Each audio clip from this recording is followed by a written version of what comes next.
The media is always happy to talk about racism and about minority religions and about Islamophobia.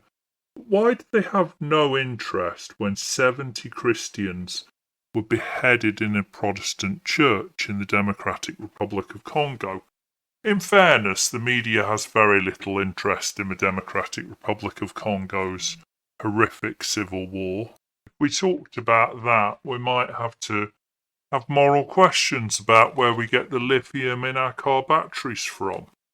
But it is far from rare that the media has no interest whatsoever in executions when it's Christians on the receiving end. When in Myanmar they started slaughtering Muslims, there was a vague interest.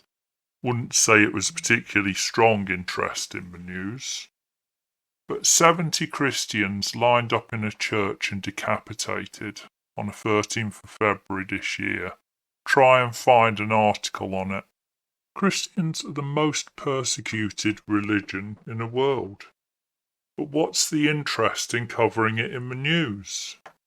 Imagine Christians killed Muslims by decapitating 70 people in a mosque and then not allowing the bodies to be recovered for 5 days.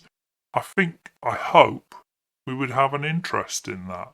But whether it be because they're Christian, or because it's the Democratic Republic of Congo, or because we're not interested in that civil war, or because there's more sexy problems closer to home, we just don't care.